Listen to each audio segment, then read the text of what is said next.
Oi, pessoal, eu sou a Lucy. E eu sou a Nai. E Seja bem-vinda a mais um episódio do nosso podcast. É isso. E hoje nós temos uma convidada muito especial. Ela é lésbica, médica, é especialista em saúde LGBT. Seja muito bem-vinda, Marina, ao nosso podcast. Obrigada. A gente tá muito feliz de ter você aqui. E conta pra gente um pouquinho sobre a sua vida, sua trajetória, tá? Sobre você. Tá. Bom, parece meio esquisito, né? A gente falar em especialista em saúde LGBT, mas, na verdade, eu sou médica de família. Uhum. A gente tem algumas especialidades que podem ir para um viés de cuidado mais da saúde LGBT. Entre elas, a medicina de família, a infectologia também, enfim, a ginecologia obstetrícia, às vezes tem um outro colega que vai se especializando. Então, eu sou médica de família. A medicina de família é uma especialidade razoavelmente nova no Brasil, pouca gente conhece, mas ela é muito grande fora do país. E a ideia da medicina de família é um cuidado integral e longitudinal, ou seja, a gente quer cuidar da pessoa como um todo, né? Então, a parte biológica, o corpo físico, mas também as interações dessa pessoa com a família, com o ambiente, com o trabalho, porque tudo isso faz parte de estabelecer saúde, né? Quando a gente pensa em saúde, vai muito além do conceito de não ter doença. Uhum. Até pela Organização Mundial de Saúde, o conceito verdadeiro de saúde é que a gente tenha um equilíbrio entre a nossa parte biológica, nosso contexto social e familiar. Então, a medicina de família olha isso. Vindo para essa especificidade da saúde LGBT, que é IAPN+, eu estudo gênero e sexualidade há 10 anos. Então, estudo desde que eu estava na faculdade. Uhum. E eu trabalho especificamente com população trans há 8 anos, mas também trabalho bastante com mulheres que amam mulheres, sexo entre vulvas, enfim. Isso é uma categoria dentro da minha especialidade que é muito legal de se construir, porque a gente encontra muitos preconceitos ao longo da vida, inclusive dentro da medicina. Né? A medicina, a gente também aprende de uma forma cis-heteronormativa. Então, se você vai passar pelos estágios de ginecologia obstetrícia, ninguém vai falar sobre saúde das mulheres que fazem sexo com mulheres. Sim. Na maioria das vezes, o relato que a gente tem das meninas é que, quando vão para o ginecologista, a profissional ou o profissional não sabe muito o que fazer. Ah, mas por que você está aqui? E tratam ou como se fosse uma pessoa que não tem relação sexual, ou então ignora simplesmente, pede a rotina ali e vamos em frente, porque não entende essas questões.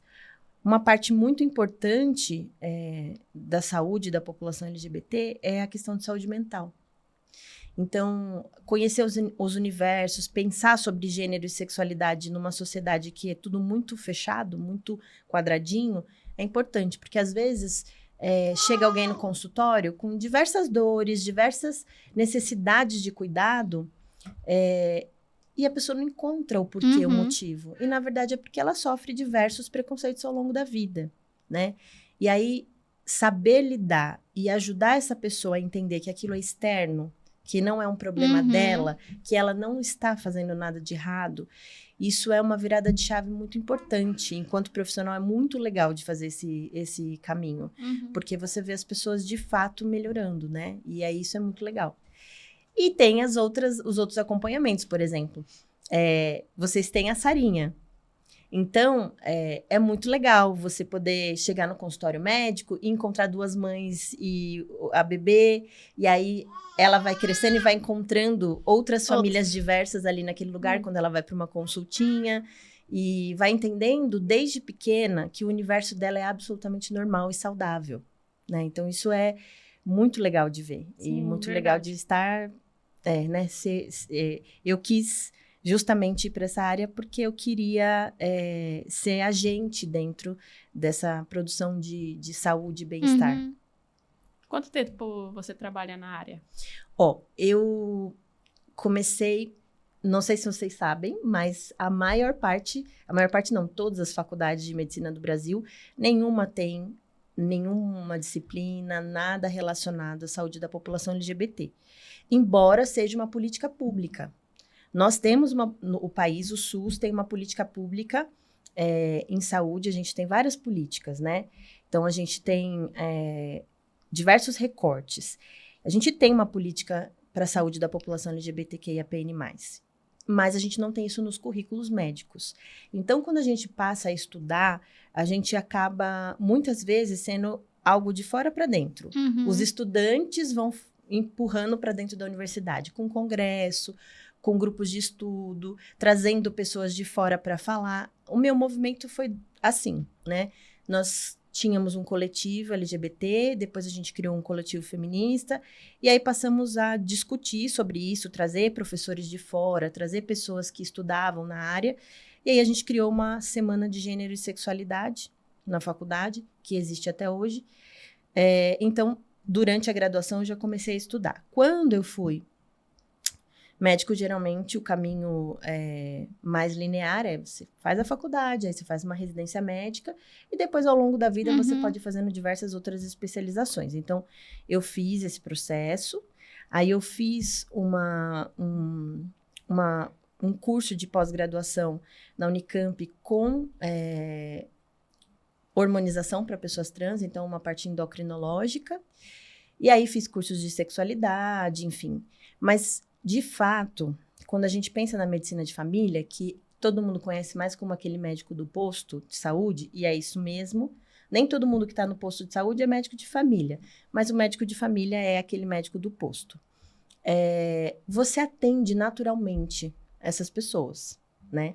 Porque nós estamos na vida cotidiana. Então, logo que eu me formei, isso há 8 anos, eu acabei sendo uma entrada para as pessoas se sentirem acolhidas. Então, isso ia se espalhando e, de repente, a minha agenda tinha muitas meninas lésbicas, muitos meninos gays, muitas pessoas trans, porque se sentiam acolhidos na minha consulta.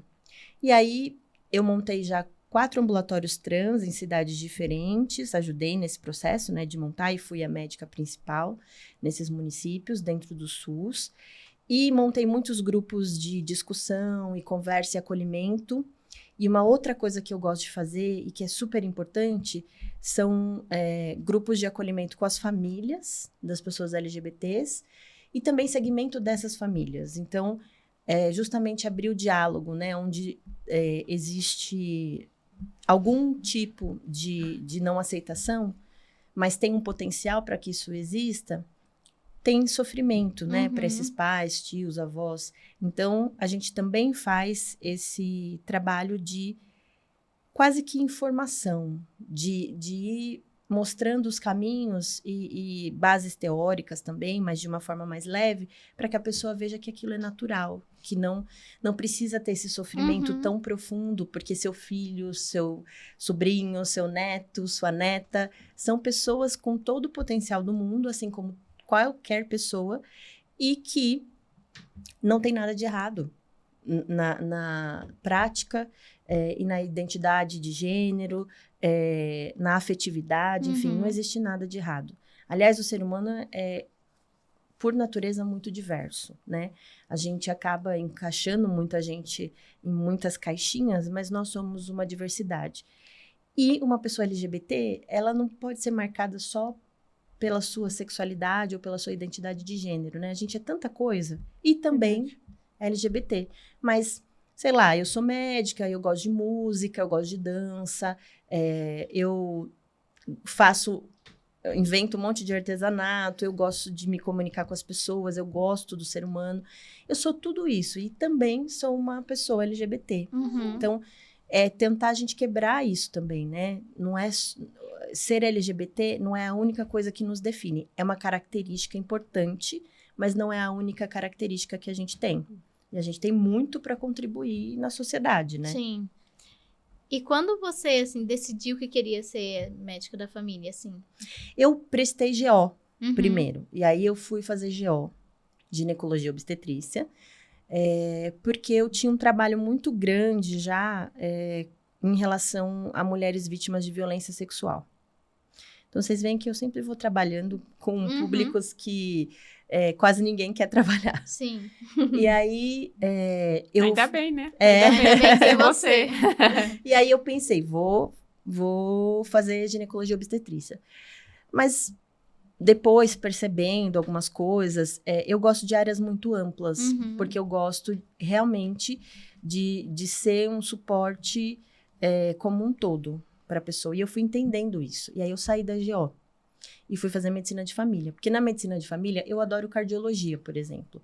Eu posso estudar cardiologia e 90% dos meus pacientes que são hipertensos, diabéticos, já infartaram, etc., eu dou conta. Eu só vou trabalhar junto com o cardiologista, por exemplo, quando esse paciente é muito instável, já tem ponte de safena, já passou por cirurgias cardíacas, aí a gente vai trabalhar em conjunto.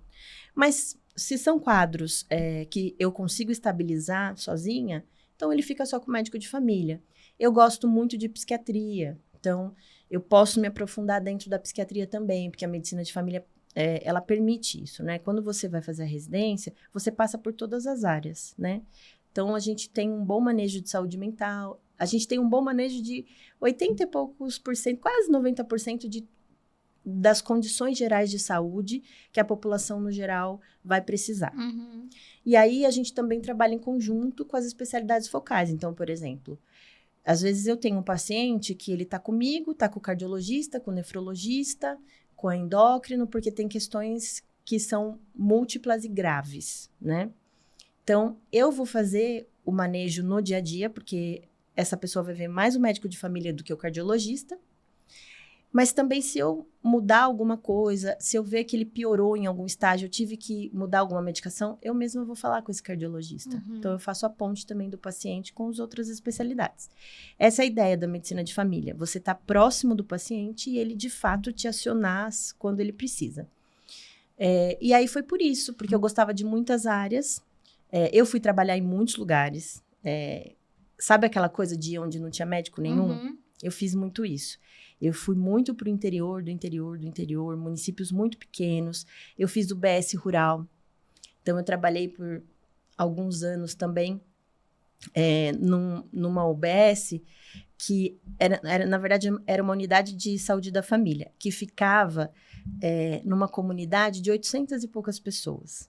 Mas o vilarejo tinha menos de 200 pessoas, o resto era tudo nas fazendas. Então, a gente, por exemplo, para chegar para fazer visita domiciliar, tinha lugares que eu tinha que andar de carro quase 2 horas para chegar até onde a pessoa estava. Essa pessoa não tem acesso, ela não vai para o hospital, ela não vai. Então, ela tinha a mim. E aí, por isso que eu queria uma especialidade ampla, em que eu, indo até lá, eu conseguia dar conta de tudo que ela precisava. Para poder suprir, pelo menos naquele momento, Sim, né? Mas o acompanhamento longitudinal é isso. A maioria de nós não tem doenças graves, né? A maioria da população.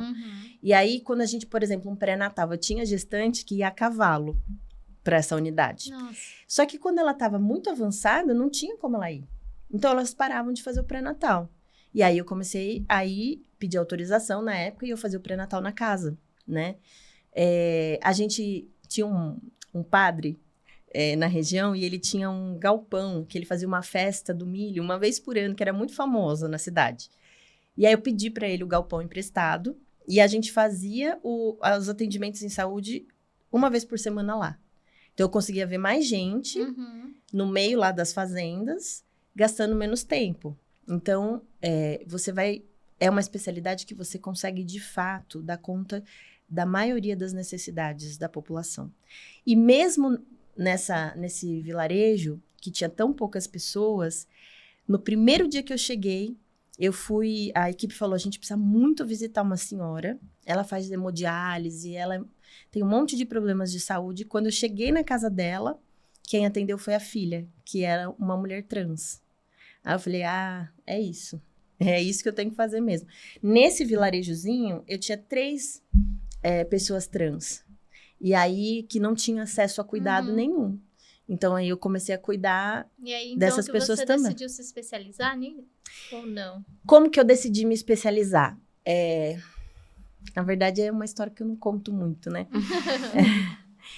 Por que eu fui... eu trabalhei na Amazônia também, eu fui em muitos lugares. Mas por que eu fui me especializando em saúde trans e LGBT no geral? Eu trabalhei num município de 4.000 habitantes, no interior do interior aqui de São Paulo. Embora todo mundo pense que Sudeste é melhor, mas o interior do interior de São Paulo falta muita coisa. E um dia eu estava no pronto-socorro, essa cidade nunca tinha médico. Então, eu abracei tudo. Eu ficava de domingo a domingo, 3 vezes na semana eu fazia pronto-socorro e os demais dias eu fazia posto, atendimento clínico. E aí, um dia chegou uma paciente no pronto-socorro, que estava com muita dor, e ela era uma mulher trans. E aí, eu percebi que ela não ia para a unidade de saúde nunca, por conta dos preconceitos. E aí, eu falei, marca comigo, vamos começar a acompanhar. Ela tinha 60 anos já. E aí, eu comecei a acompanhá-la, né? Ela tinha pressão alta, ela tinha diabetes, enfim. Então, coisas de rotina. E ela foi contando para as amigas, olha, tem uma médica lá no posto que trata a gente bem, marca lá com ela. E aí, começou a chegar. E eu não sabia o que fazer, né? Eu falei, tá, a parte clínica, ok, mas elas têm outras necessidades, hormônio e tal, cirurgia. Aí, eu entrei em contato com a equipe do CRT, que é um centro de referência aqui em São Paulo, e pedi ajuda para eles. E aí, eles falaram, vem cá, faz um treinamento com a gente e a gente coloca seus pacientes na fila de cirurgia, mas você vai conduzindo. Então, aconteceu esse primeiro momento. E aí, por conta disso, a escola me trouxe um adolescente que estava passando mal e era uma crise de ansiedade, era um adolescente trans. E a família não aceitava, enfim, foi um processo muito grande. Eu comecei a acompanhar ele a questão de saúde mental. E aí, um dia, ele tomou uma série de medicamentos da mãe para tentar suicídio mesmo. Só que, logo depois que ele tomou, ele se arrependeu e ligou para mim e para a psicóloga. A gente correu na casa com uma ambulância, um carro de polícia, porque a gente sabia que era difícil a entrada. A mãe não queria deixar a gente entrar e falou, deixa ele morrer. Nossa. Sim, foi bem difícil, mas como a gente estava com a ajuda da polícia, a gente entrou. Quando eu cheguei, ele já não respirava, a gente teve que reanimar, entubar ali na casa. Ele ficou 30 dias na UTI, mas ele saiu bem e não teve nenhuma sequela. E aí foi a partir desse dia, exatamente, que eu falei, eu acho que é isso que eu tenho que fazer. Eu acho que tem um monte de gente que eu posso ajudar. E eu não quero mais estar nesse lugar de não estar fazendo nada ativamente para mudar a realidade das pessoas que estão sofrendo. Porque né? é muito difícil, né? Você ver e não poder fazer nada. É, né? é muito difícil. Mas você sabe que ele tinha 13, né?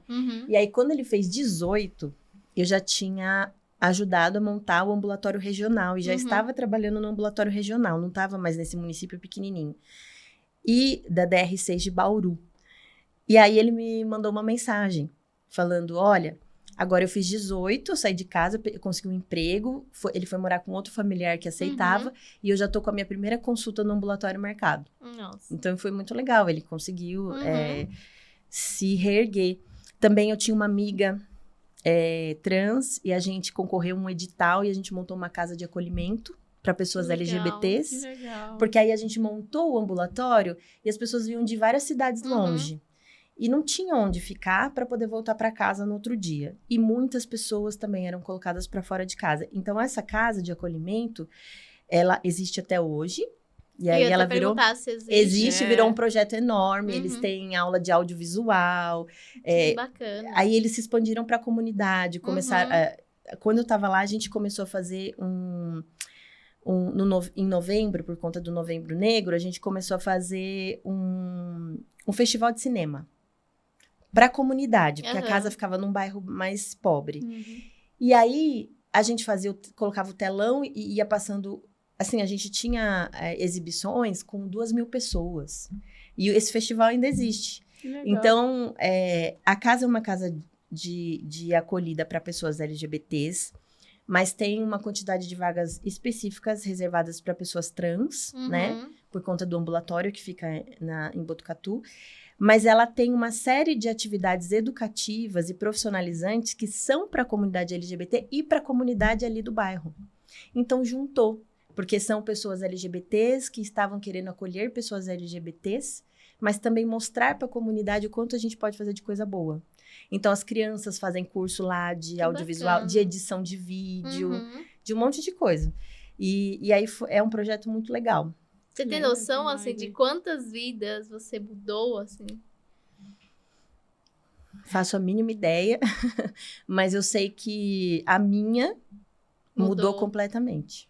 Você encontrou, assim, nessa trajetória toda sua, assim, você encontra muitos desafios? Muitos. Né? Desafios de várias esferas, né? Primeiro pela falta de políticas públicas. Sim. Às vezes você encontra uma pessoa que não adianta eu só prescrever um antidepressivo, não adianta eu oferecer terapia, ela precisa de outras estruturas ao redor que tem a ver com a sociedade no geral e que não existe. E aí a gente fica um pouco, entre aspas, de mãos atadas, mas a gente vai buscando outros caminhos. Mas vocês têm o apoio também do Estado ou não? Nem sempre. Nem sempre. Esse é um grande desafio, né? A gente ter exatamente isso, políticas públicas que deem esse alicerce para a gente ajudar as outras pessoas.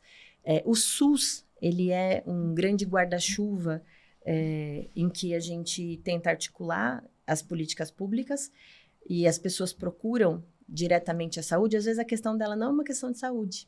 Quer dizer, né? No conceito ampliado de saúde Sim. Mas é uma questão de falta de mantimentos em casa, de comida, então uma questão de assistência social, mas isso também tem a ver com a saúde, mas as pessoas, elas procuram a saúde num primeiro momento, né? Nós somos esse lugar de escuta, apoio e acolhimento.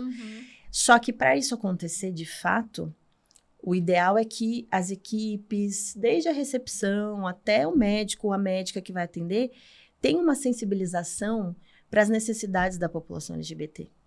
E isso nem sempre acontece.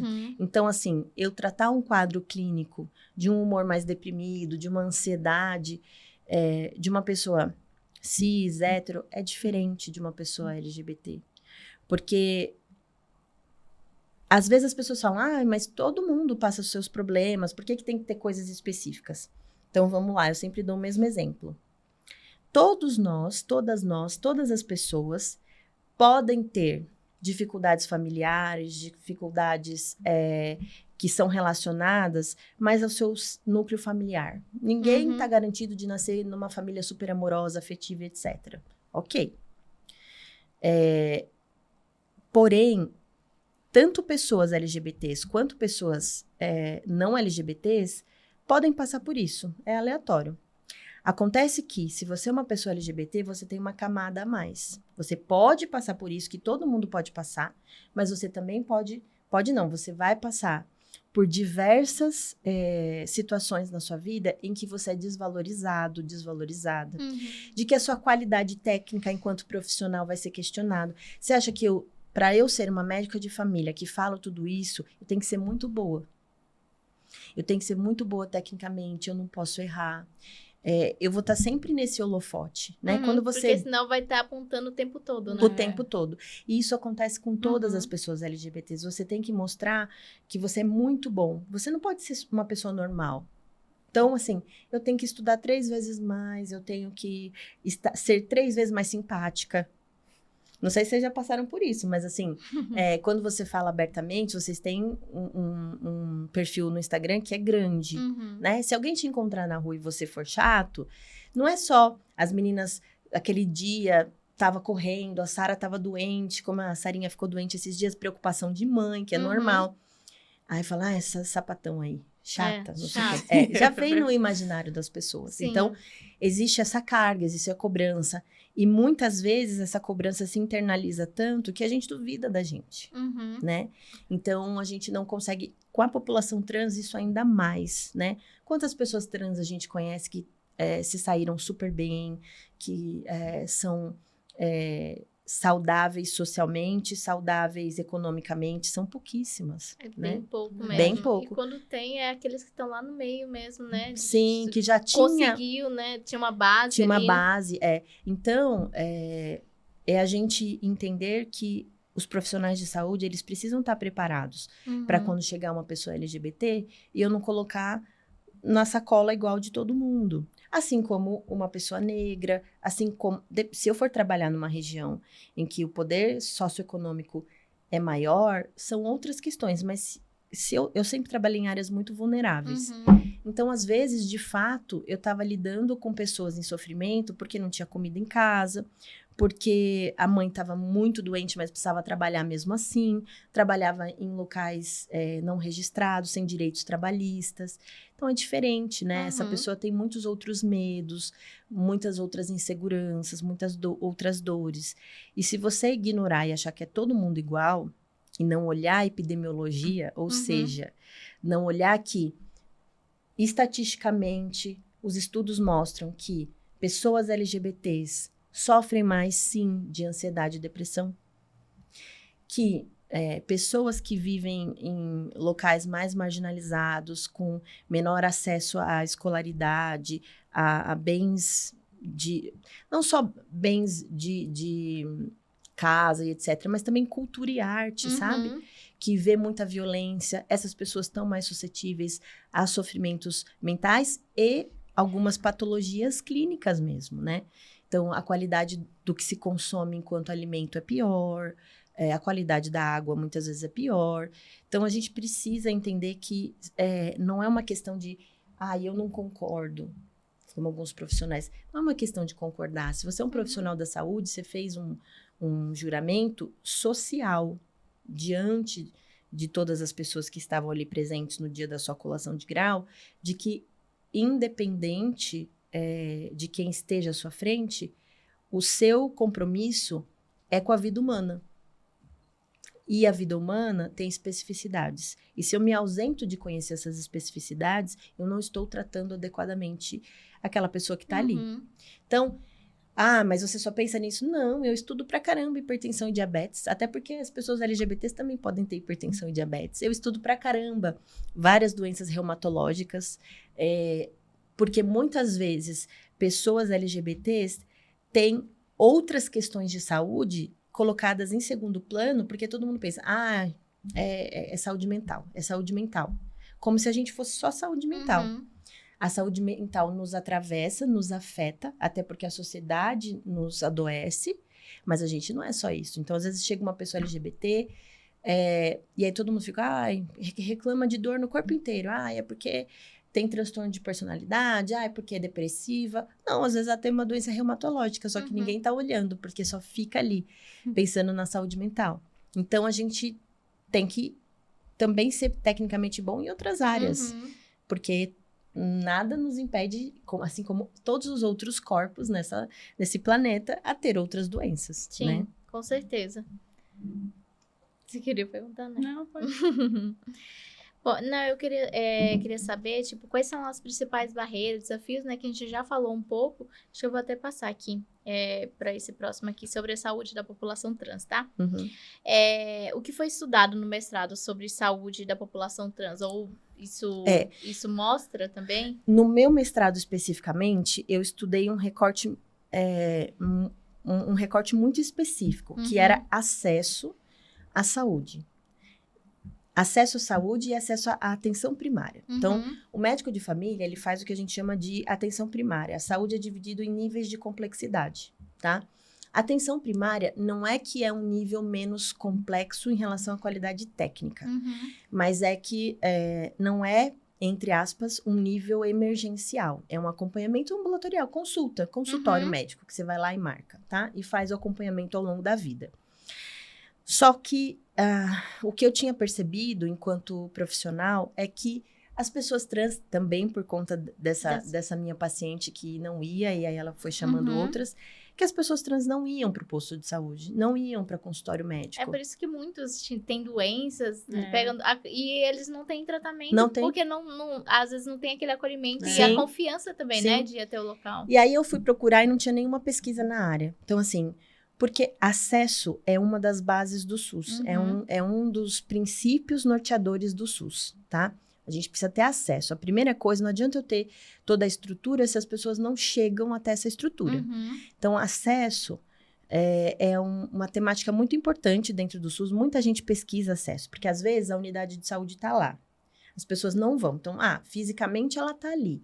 Mas existem outras barreiras para o acesso. E a violência de gênero, a violência relacionada às questões de identidade de gênero e as questões relacionadas a quaisquer pessoas LGBTs é uma barreira. Ela é uma barreira que a gente não vê. Ela é uma barreira virtual, vamos dizer assim, né? Melhor que virtual, ela é uma barreira simbólica, né? A gente fala um pouco sobre violência simbólica, existe um teórico, Bourdieu, que fala muito sobre isso.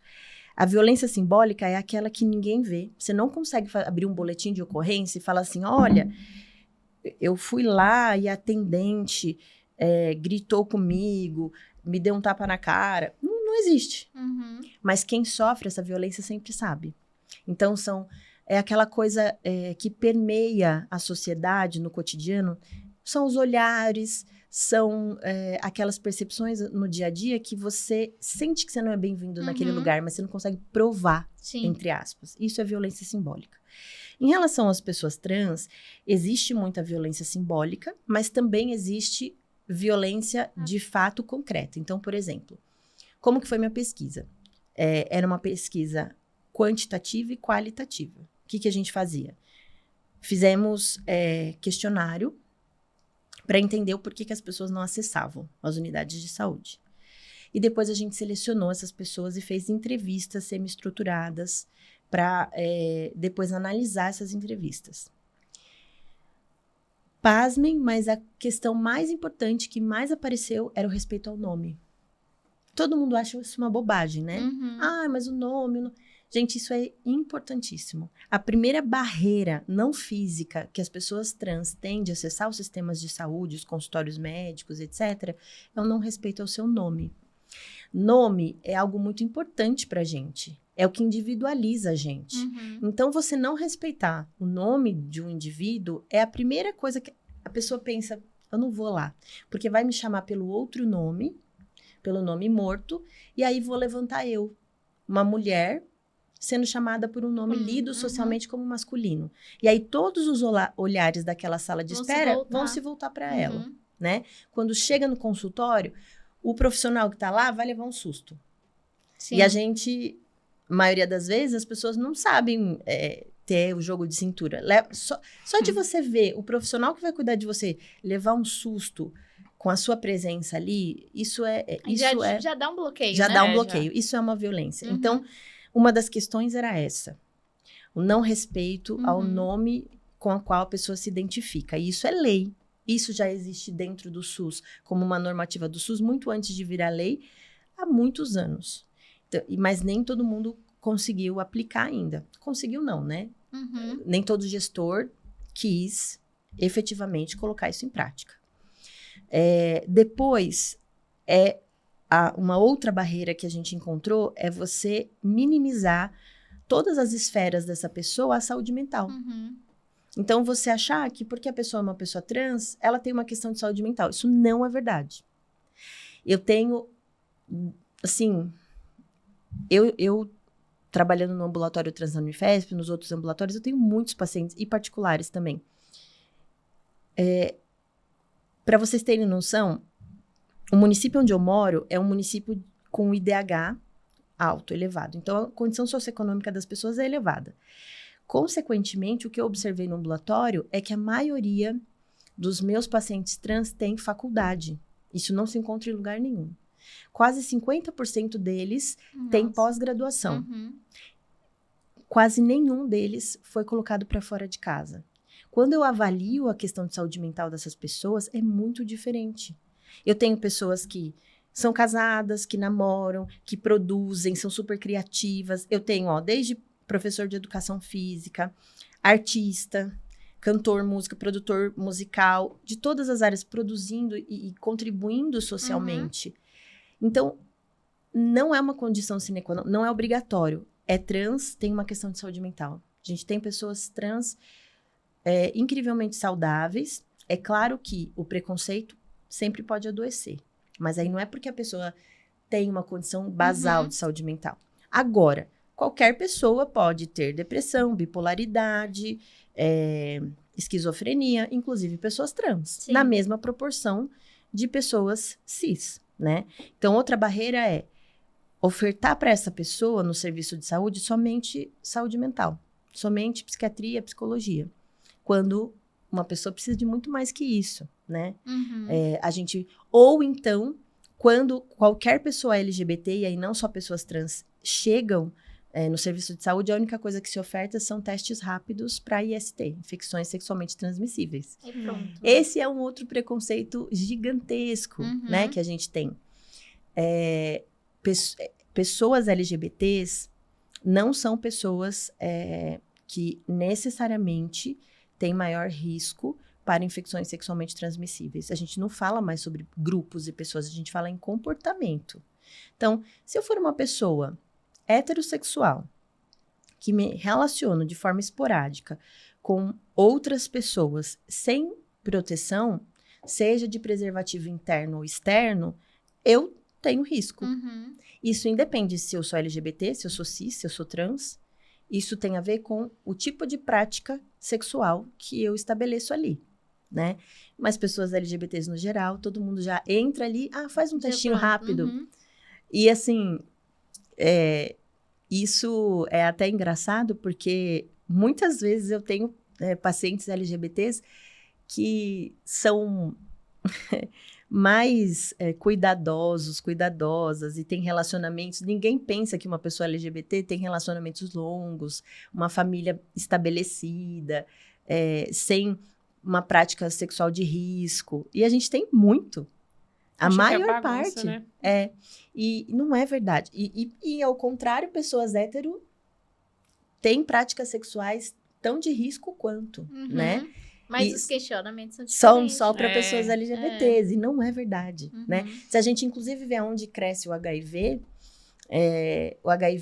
ele voltou a crescer um pouco na população LGBT, mas ele cresce em pessoas mais velhas, porque não aprenderam, estão vivendo mais e não aprenderam a usar os preservativos, e mulheres casadas, héteros casadas, em que infelizmente, os maridos acabam tendo uma prática sexual fora do casamento, sem preservativo, e contaminam suas esposas.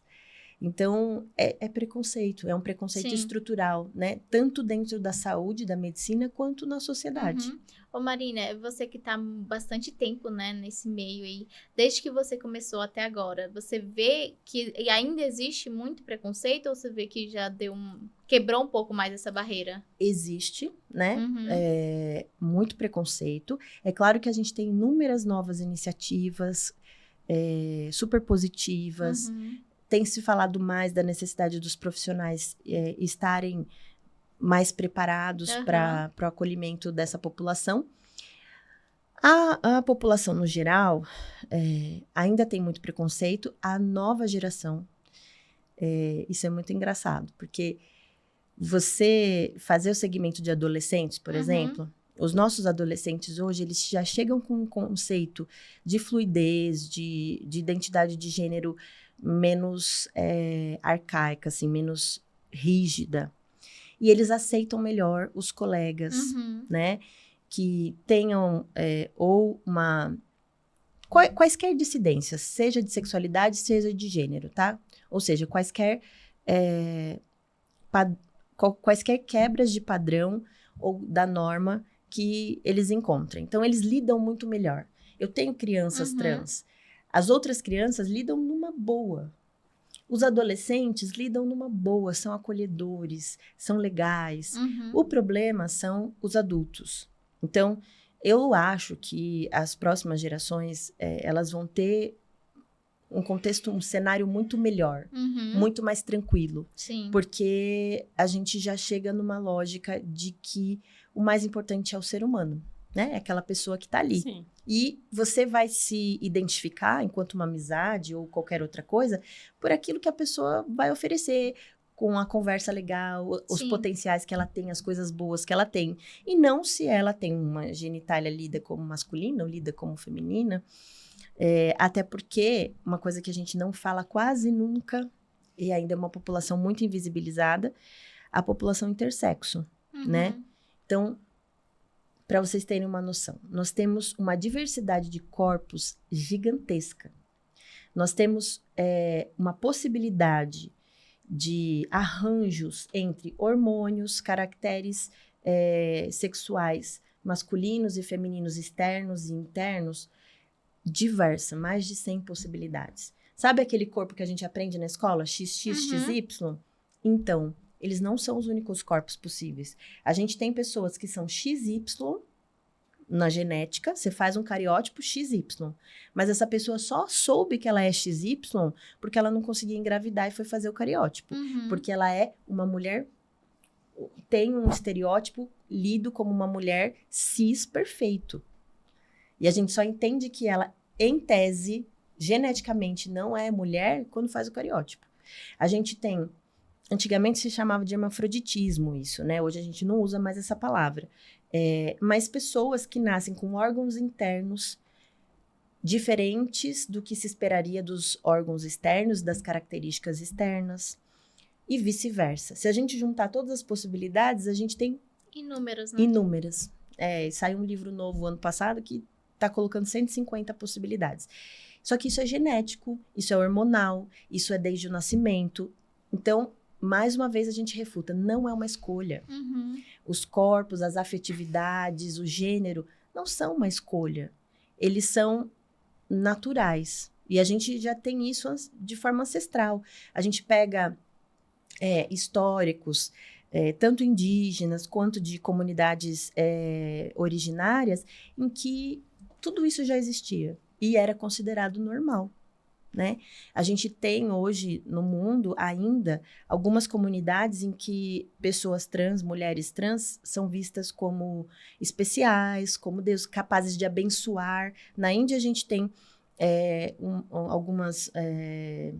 eu esqueci, eram Ígidras, não lembro, vou dever isso. Mas que são mulheres trans que abençoam os casamentos. E elas são consideradas especiais, né, em algum nível. E existem em várias outras comunidades. Então, isso sempre existiu. Que bacana. Nossa, que bagagem, né? Tanta coisa legal. Nossa, assim, verdade. Porque às vezes a gente não tem tanta informação assim, né? E é legal você ver um profissional, uma médica, e falando com tanto amor, assim, dá pra ver, assim, o cuidado que você tem com a nossa comunidade, né? E poder essas pessoas, né, serem abraçadas por uma médica, assim, tão especial como você, a gente fica super feliz, né? E eu tenho certeza que, assim, deve ser muito difícil para você ver, pessoas, né, em condições que a gente não imagina que exista, né, mas que existe, assim... Como que é hoje esse acolhimento do médico? Olha, tem crescido, né, a quantidade de profissionais que compreendem essa necessidade de a esfera do gênero e da sexualidade fazerem parte da consulta e ser algo importante das nossas vidas. E é importante para todo mundo. Se a gente pensar em mulheres cis, quantas barreiras, quantos desafios as mulheres cis tiveram ao longo da história, para hoje a gente está começando a abordar um pouco mais a sexualidade, o direito ao prazer feminino e etc. Agora a gente está falando sobre isso. Da mesma forma, agora a gente está falando sobre as questões da população LGBT, né? Então, tem mais profissionais que estão indo para essa área? Sim, é uma área que tem crescido muito, né? E o desejo das pessoas por aprenderem tem crescido muito. E aí, tem um ponto muito importante. Esse desejo, essa busca tem crescido porque também nós, enquanto pessoas LGBTs, estamos conseguindo fazer faculdade e estamos provocando a universidade para que tenha espaço para esse conhecimento. E aí, quando se sai da faculdade, as grandes referências que a gente tem nessas áreas são pessoas LGBTs, que foram estudar e falar, eu vou produzir conteúdo nisso. E isso é importantíssimo, né? Eu, por exemplo, eu leio muito tudo que sai de livro, tanto de teoria em sociologia, em filosofia, até autobiografias de pessoas trans, eu leio tudo. Todos os espaços que tem de arte e cultura de pessoas trans, eu vou. Por quê? Quanto mais pessoas eu conheço e quanto mais eu leio das próprias vozes dessas pessoas, mais eu consigo entender um pouco melhor e ajudar quem vai estar no consultório comigo. Então, assim, tem crescido, mas também tem crescido por uma provocação nossa, porque a gente está se colocando mais para a sociedade, falando, eu existo, eu tô aqui, a minha família existe, ela é legítima e eu tenho direito, por exemplo, que a minha filha, Sarinha, passe num pediatra que acolha a minha família, a diversidade da minha família. Então, a gente tem provocado os profissionais e os profissionais indo atrás. Né? Então, tem melhorado. Não é em todo lugar ainda, não é, mas tem melhorado. Mas eu acho que agora tá melhorando, né, essa parte. E eu acho que é o que você falou, né? O fato da gente estar se mostrando mais, eu acho que as pessoas falam, não, eu preciso também estar à frente disso, né? Eu preciso conhecer, eu preciso... Sabe uma coisa que é muito legal? Eu não consumia muito rede social. Uhum. Agora eu tenho consumido mais.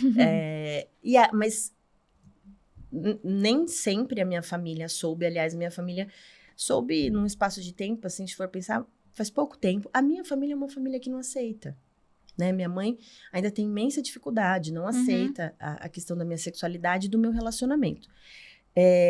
Mas uma coisa que foi legal foi que eu também, enquanto uma pessoa LGBT, fui consumir conteúdos de meninas na internet, que era algo que eu não fazia. E você poder ver a leveza do dia a dia, ver que é real, é possível, você ter pessoas para se espelhar, isso é muito importante. Eu sempre digo para todos os meus pacientes, você não precisa conviver só com pessoas LGBTs, você não precisa conviver só com pessoas trans, mas você também tem que conviver. Você vai ser muito mais feliz, sua saúde mental vai estar muito melhor se você estiver em contato com pessoas que você se reconhece. Você não precisa nem dizer nada, mas só estar ali você já gera sabe, um sentimento bom. E nessa questão, eu lembro que eu achei o conteúdo de vocês no TikTok primeiro. E vocês ainda moravam numa outra casa, não tinham a Sara, era uma outra realidade. E foi uma realidade que me acolheu, porque eu sou médica hoje, eu tenho meus privilégios, eu reconheço isso, mas eu vim de uma família pobre. Eu sempre quis trabalhar com pessoas em lugares mais vulneráveis. E às vezes eu via, né, os casais, as blogueiras e tal, casais de mulheres, mas tudo muito grande, viagens, aquele estereótipo, inclusive das roupas, muito luxo envolvido. Mas isso eu pensava, não é a realidade das meninas que eu faço o grupo. Muita perfeição. E não é a realidade das meninas, por exemplo, do meu grupo de acolhimento de mulheres lésbicas lá na periferia. E aí, quando eu achei o conteúdo de vocês, eu falei, nossa, essas meninas são de verdade.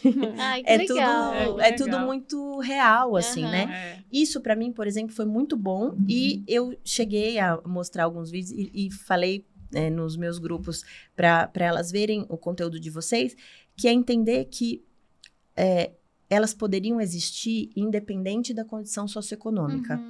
É mais difícil para mulheres lésbicas pobres, é mais difícil.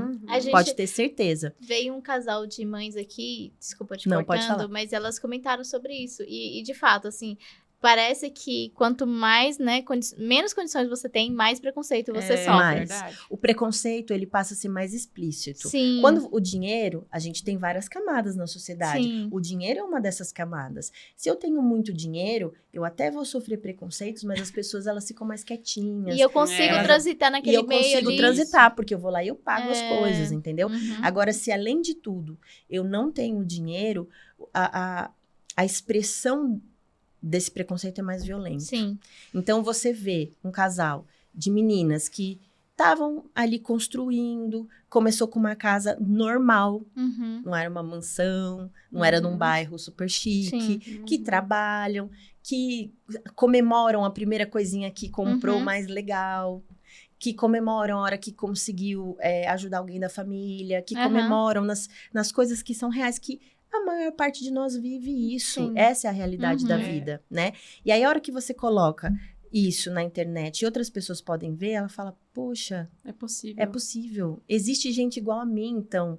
Então, tá, eu vou poder viver isso também. Eu posso continuar sonhando. Eu posso continuar sonhando. E eu posso ter uma companheira que vai me ajudar a sonhar tudo isso. A gente vai começar aqui aos pouquinhos, sonhar junto, construir Isso. como os casais héteros, Legal. né? Você falando isso, assim, a gente não tinha nem noção, sabe? Porque muitas pessoas falam pra gente, eu tenho vocês como referência. E a gente não tinha muita noção disso, né? Mas você falando, deu até uma felicidade, assim, porque a gente sempre mostrou a nossa vida real, todas as nossas conquistas. Desde o início. Né? E aí as pessoas sempre mandaram, Lu, eu e minha esposa se inspira muito em vocês, a gente quer fazer igual vocês, a gente quer comprar nossa casa. Então é bem legal, assim, quando a gente começa a mostrar as nossas pequenas conquistas e mostrar, assim, que todo mundo é capaz. Sim. Todo mundo, não é porque você é LGBTQIAP+, que você não pode conquistar as coisas. Não, você pode ir muito mais além do que você imagina. Só que aí, às vezes, as barreiras, até a própria família, né? Ela coloca esse empecilho nessas pessoas, mas Sim. é surreal, assim, a gente fica muito feliz de Isso ouvir. é muito importante. Ó, eu namoro a Nayá, e a Nayá tem uma página também, que é o Família Descomplica. Eu não tinha noção. Eu não era desse universo mesmo. A quantidade de... Era low profile mesmo, Totalmente. Né? Todo mundo ri, mas quem fez o meu Instagram foi minha mãe. Olha aí, legal. A minha mãe falava assim, não é possível, você é uma pessoa jovem, não tem um Instagram, eu quero mandar as coisas pra você, você não tem Instagram.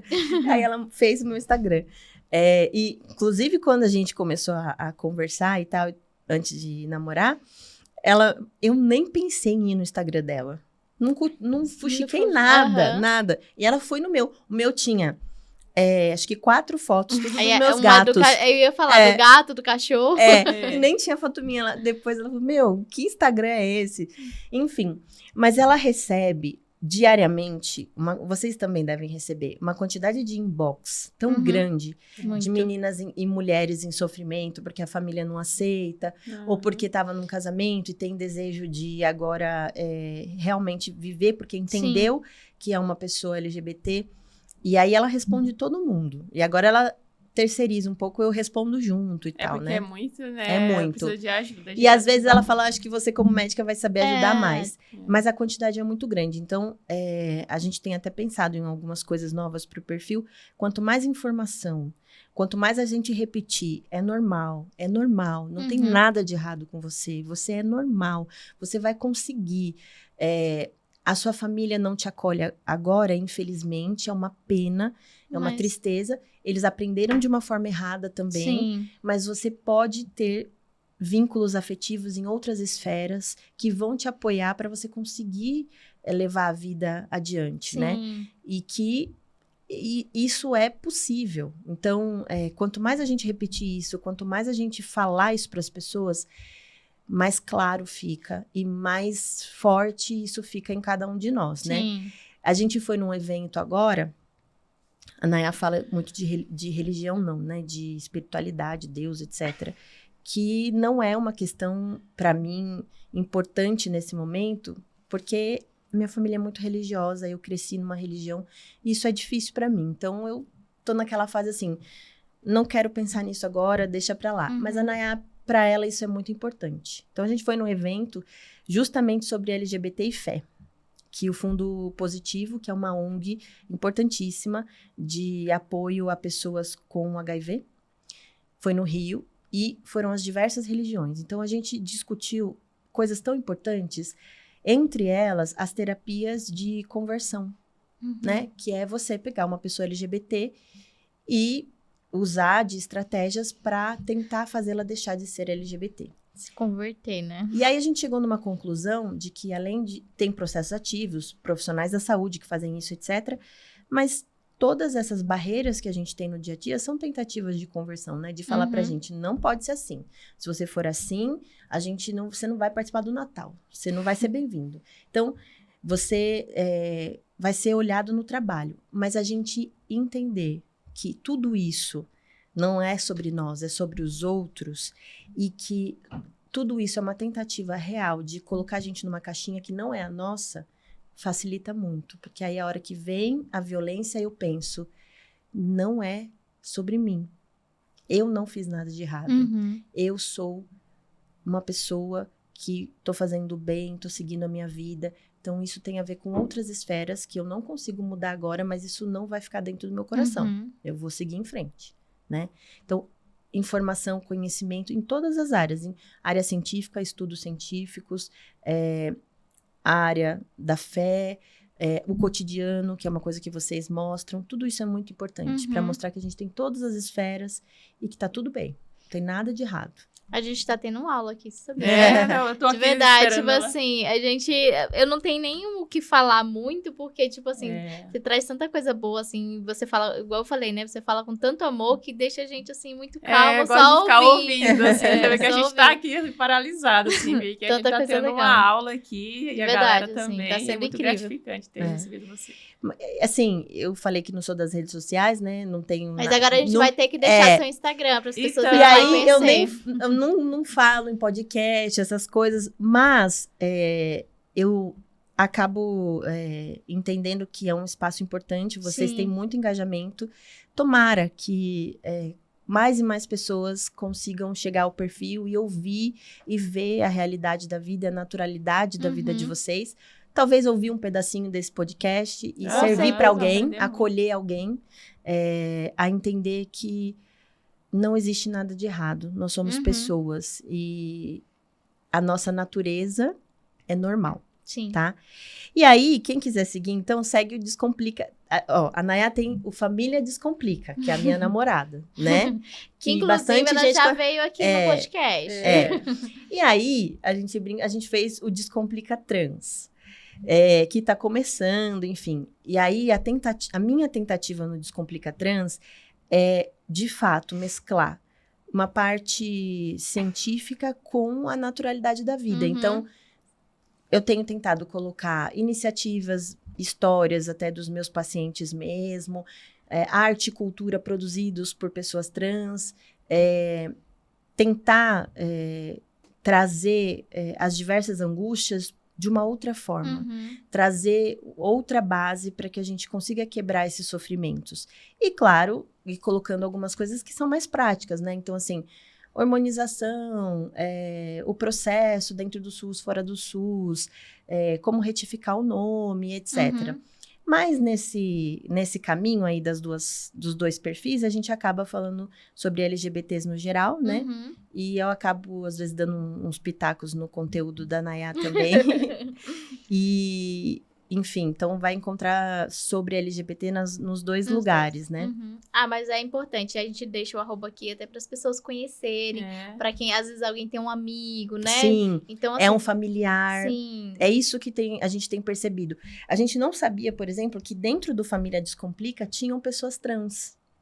Eu não sei se no meu, eu sigo pessoas, mas eu não sei se tenho seguidores trans. E tinham familiares. E aí, quando a gente fez o Descomplica Trans, a gente descobriu, porque várias pessoas começaram a mandar inbox pra Nayá, falando, olha, meu filho é trans, olha, eu sou trans, tô no seu perfil. Então, isso é mais uma coisa positiva. É a gente criar um novo espaço para essas pessoas poderem estar lá também, terem suas vozes, né? Ouvidas, enfim. Essa questão da fé, que é muito importante para a Nayá, a gente voltou cheia de ideias e ela vai produzir um conteúdo muito legal com várias pessoas incríveis que a gente conheceu lá. Que legal. E que desmistifica isso, né? Que continua tendo a sua crença, continua entendendo essa esfera da vida, né? Porque a religião também e a espiritualidade também é uma esfera da vida.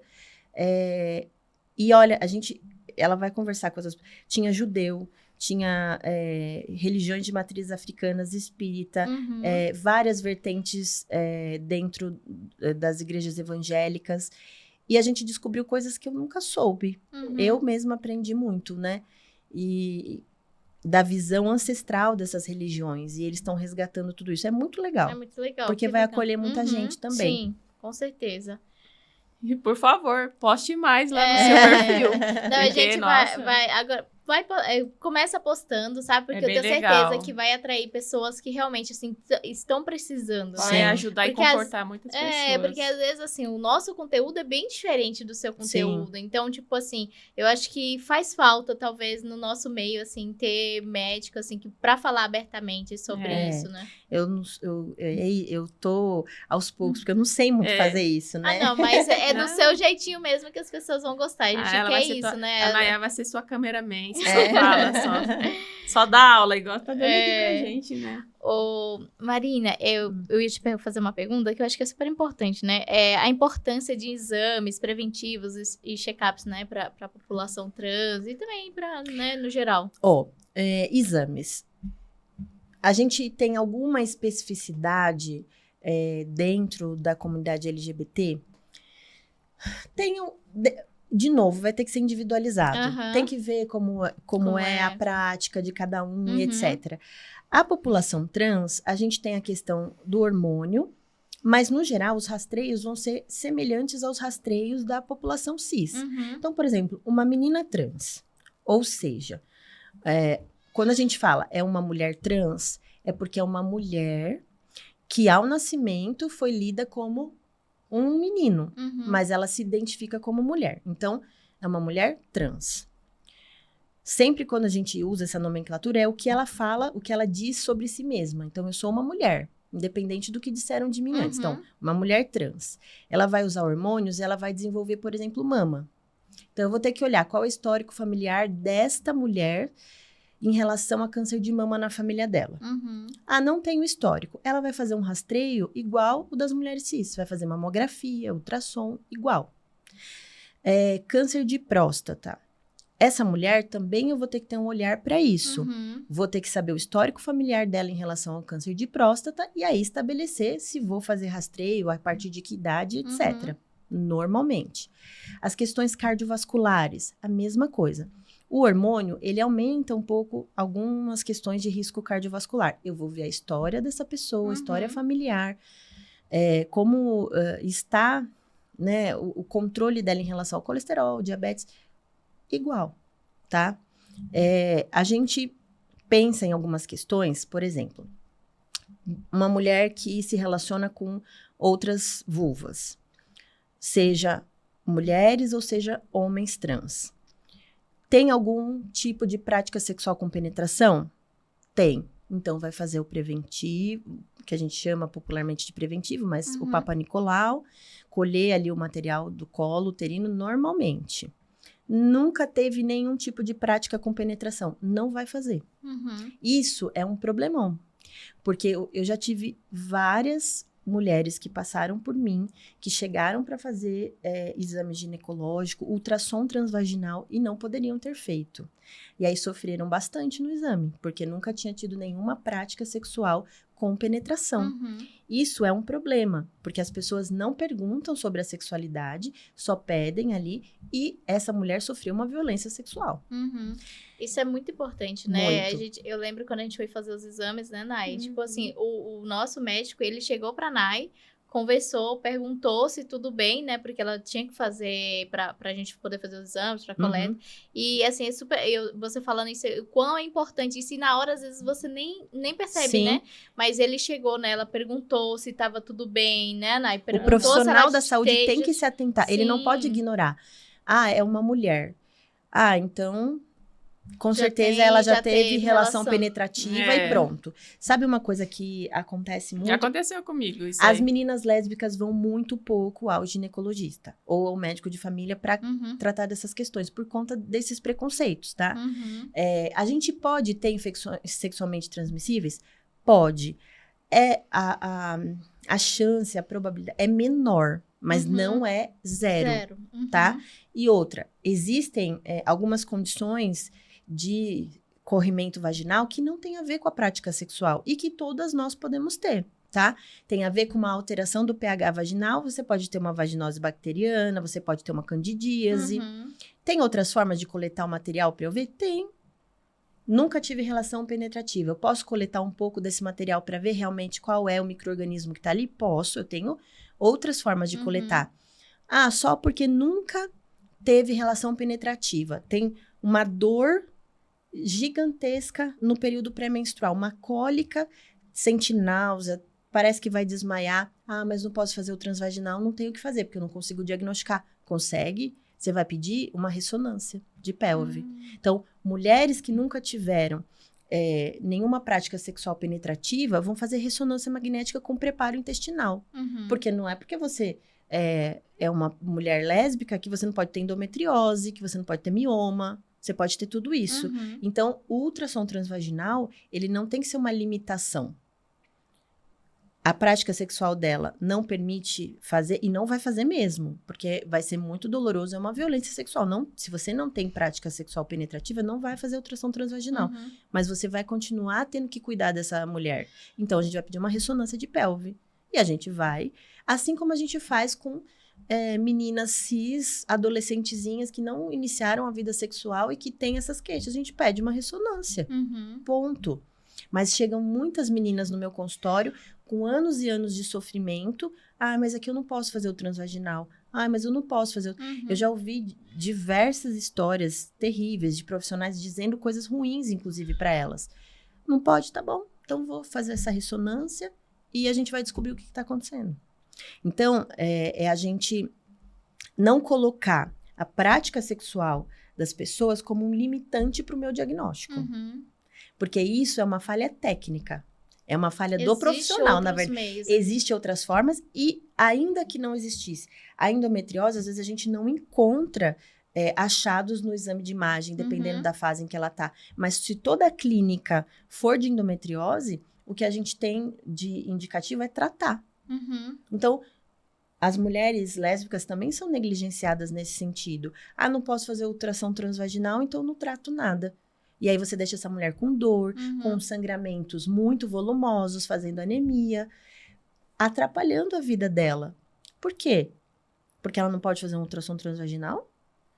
Isso é uma falha técnica desse profissional, porque tem o que fazer, e tem que fazer, tem que cuidar. Não é porque... isso, na verdade, é uma violência, é um preconceito. É um preconceito do profissional, que acha que não tem o que fazer ali com aquela mulher. E ele não, entre aspas, não concorda muito, tem um pensamento retrógrado, e aí ele não cuida dessa pessoa. É difícil, né? É muito difícil. Mas é isso, é encontrar um profissional. Não precisa ser, no caso de pessoas com... Não precisa ser necessariamente o ginecologista. Um médico de família, a gente também passa por todas as disciplinas da ginecologia e obstetrícia, menos a parte cirúrgica. Então, para as questões mais corriqueiras, um médico de família, se você encontrar alguém que é acolhedor e que sabe lidar com a população LGBT, pode ser. Vai saber te fazer o exame ginecológico adequadamente, pedir os exames adequadamente. Se caso você precisar de alguma abordagem outra, cirúrgica e etc., ele vai talvez te indicar um ginecologista ou uma ginecologista legal, bacana. Tem várias pessoas na área que já sabem lidar. O que, na verdade, não deveria ser um grande problema, porque não tem nada de... Você viu? Não tem nenhum rastreio super especial, não tem nada demais. É você, de fato, adaptar as suas orientações, o seu manejo de cuidado, àquela especificidade daquela mulher. Sim. Pronto. Então, não tem nenhum grande rastreio ou... A questão é ser bem acolhida, fazer exames que você pode fazer, né? Não pedir exames que vão ser invasivos se você não pode fazer aquele exame. E, embora não possa fazer o exame, achar outra via de diagnóstico que vá conseguir ajudar no tratamento das queixas dessa pessoa. É isso, né? Sim. Não, eu ia comentar, aconteceu comigo quando eu era mais nova, eu sempre senti muita cólica, tanto que inclusive eu tenho que ver, né, assim, que o doutor ainda falou, né, pode ser que como que chama? É virado? Útero. Pode ser que seja virado, mas aí eu não investiguei muito a fundo.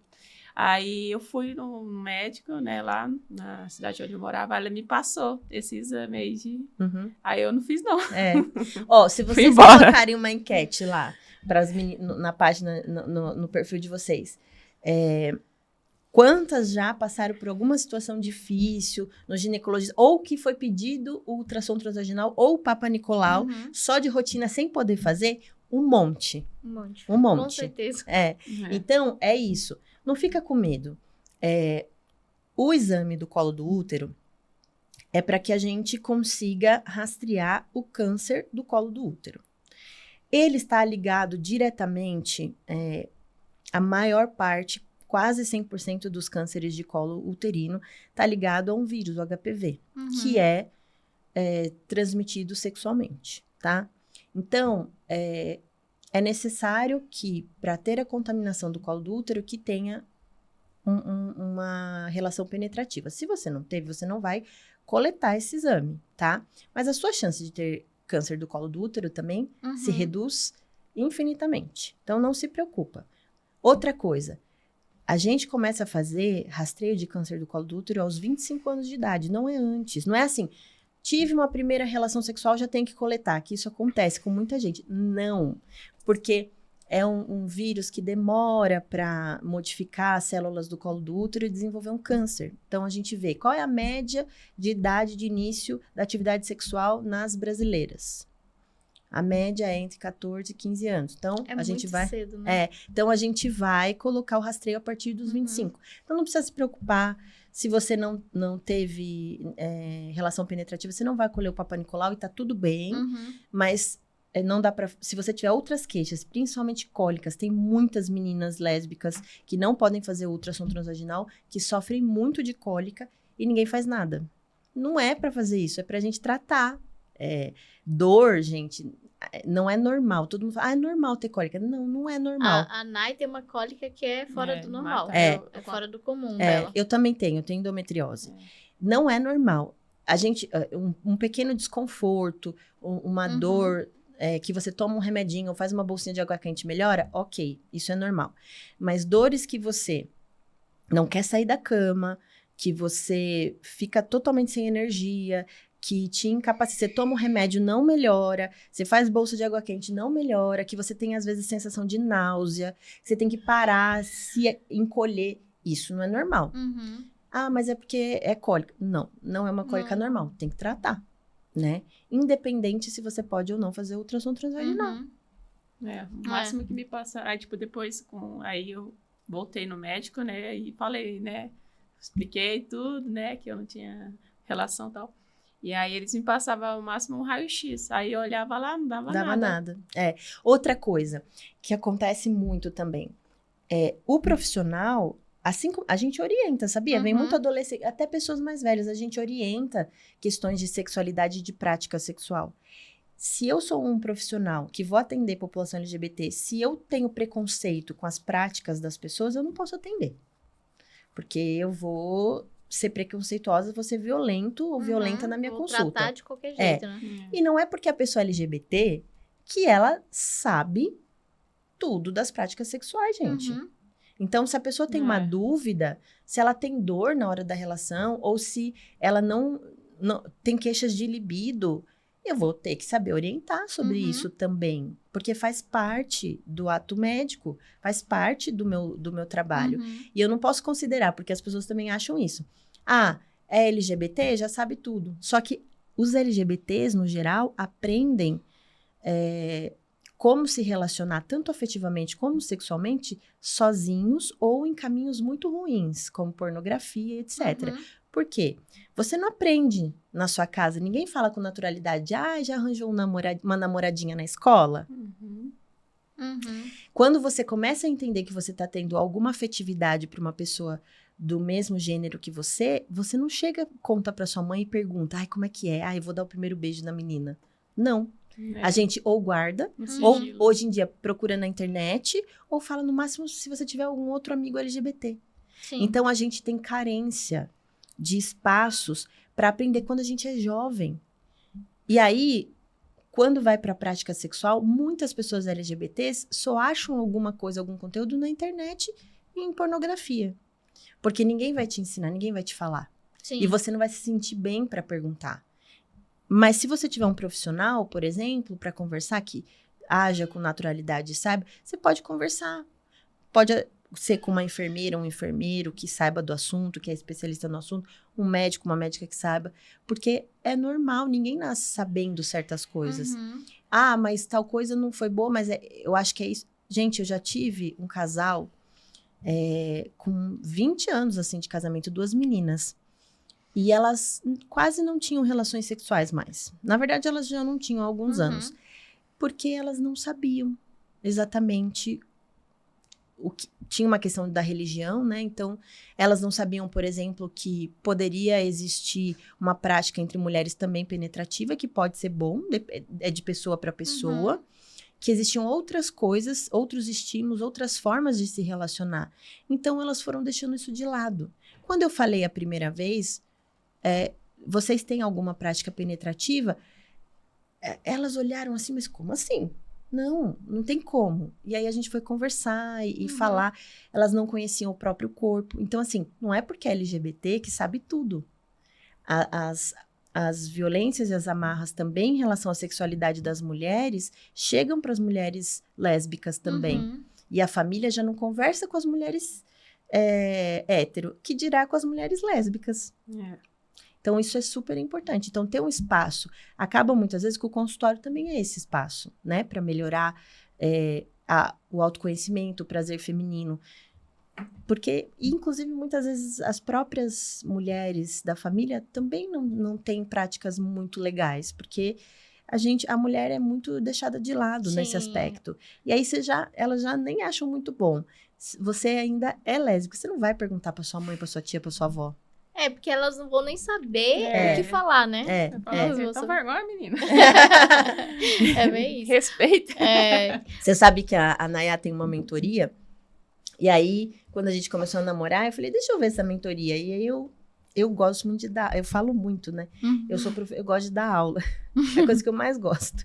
E aí, eu falei, eu vou entrar, vou fazer uma aula para elas de sexualidade. Aí, a gente vai conversar abertamente, né? Sobre a prática sexual. E foi muito legal, porque a gente fala, as meninas estão na mentoria, mas muita coisa elas não sabiam também.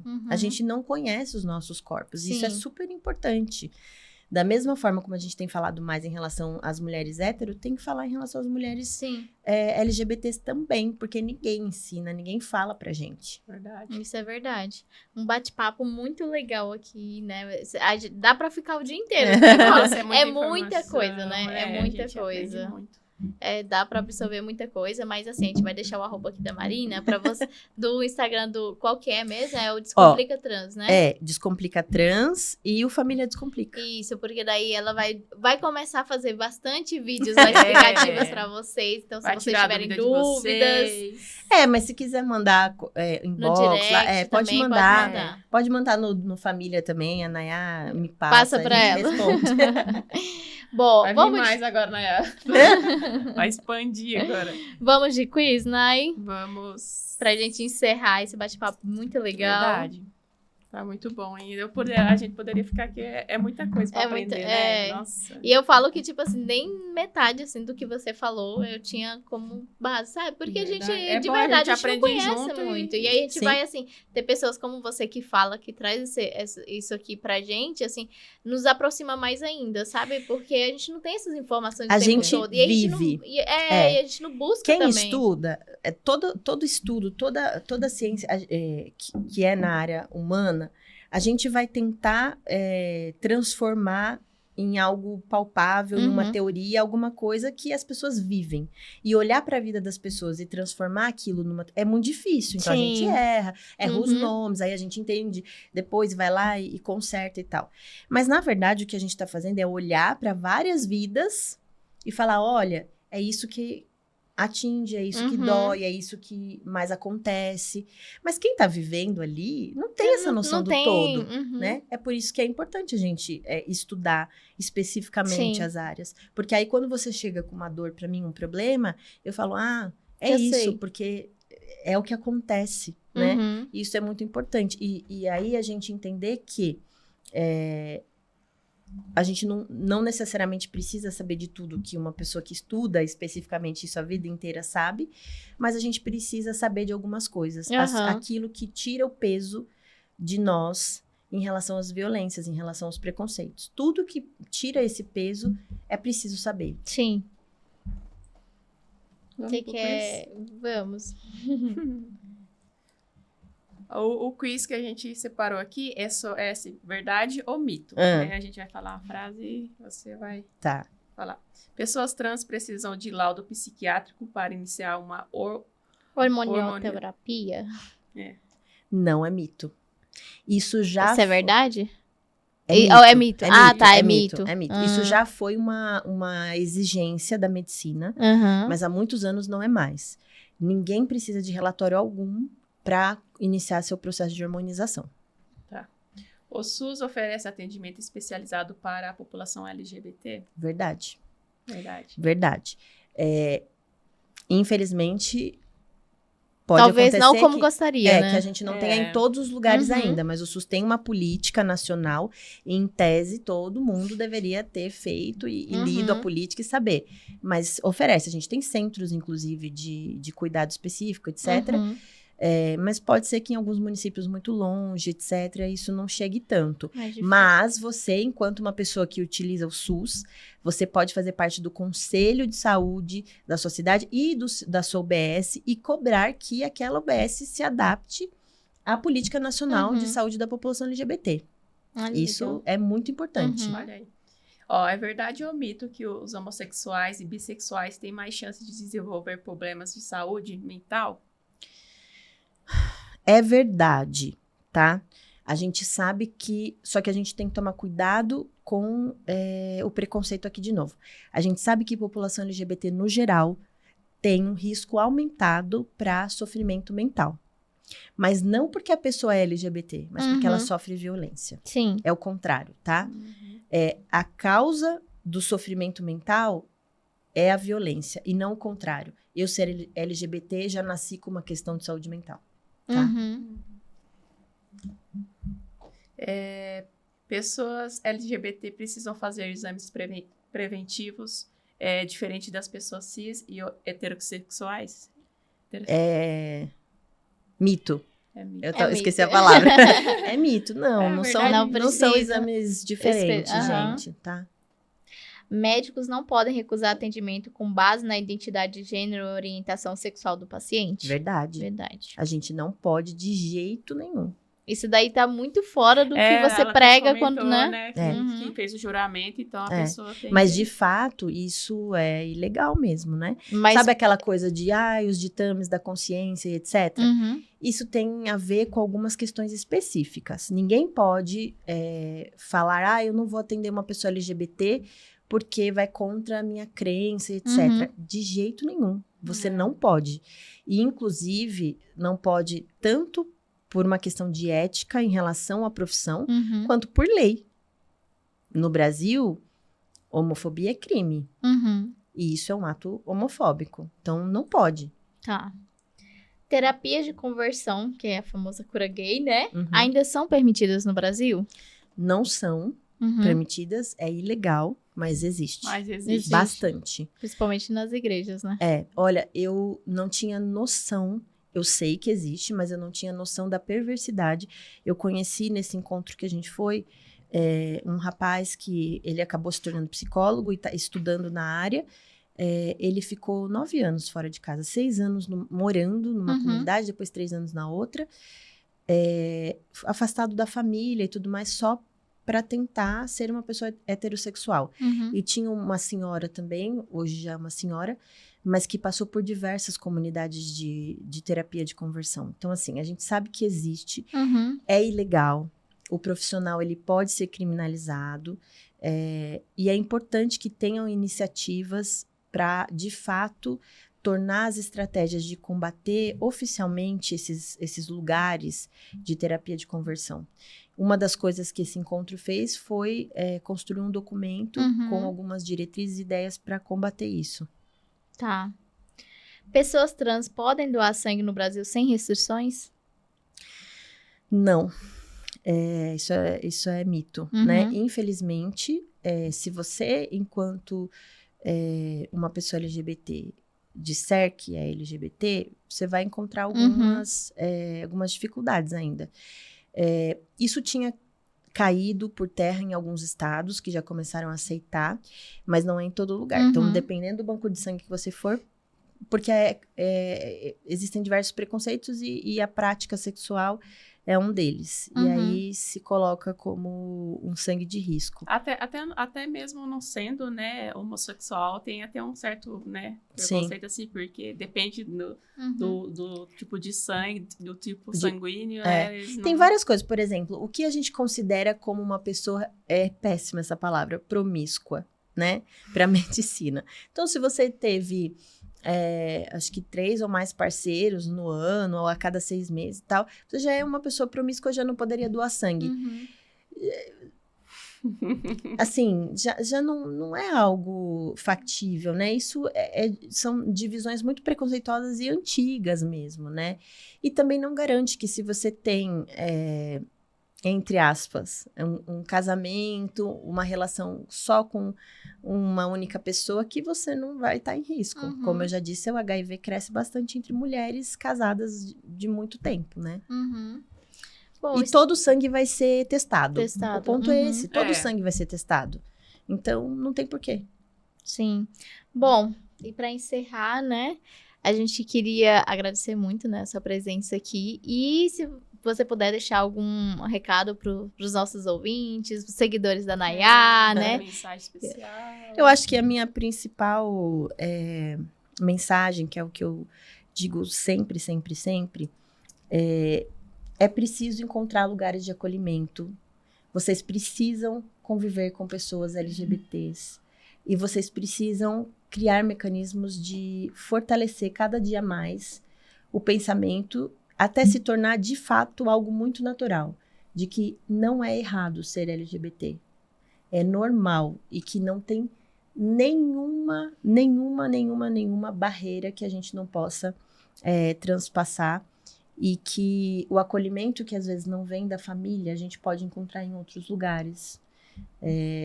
Não necessariamente a gente precisa ficar sofrendo nesses ambientes, mas vai ter outros ambientes melhores.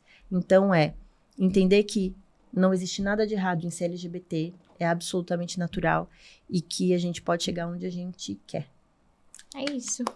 Muito bem. Grande aula. Foi muito bom, Marina. Obrigada mesmo pela sua presença. Eu agradeço vocês, né? Apesar de não ser o ambiente que eu domino muito, mas agradeço também, eu tenho certeza que em nome de muitas pessoas, vocês terem colocado a vida e a história de vocês numa sociedade, num país tão fóbico, em que as vivências e as experiências lésbicas são tão invisibilizadas. Ter a coragem de colocar isso para todo mundo ver é muito importante e com certeza ajuda muita gente. Ai, que bom. A gente fica muito feliz também de poder compartilhar e também, né, ter pessoas como você, assim, para nos ajudar mais ainda, né? Verdade. Mas, bom, gente, obrigada por quem assistiu até aqui, tá? Não deixem de seguir a gente nas redes sociais. Sigam a Marina também, a gente vai deixar o @ dela aqui na tela para vocês. Ativem o sininho, compartilhem aí esse conteúdo com quem vocês acham que vai gostar muito de ouvir a Marina falando aqui, tá? E é isso, um grande beijo e até o próximo episódio. Até mais. Tchau. Tchau.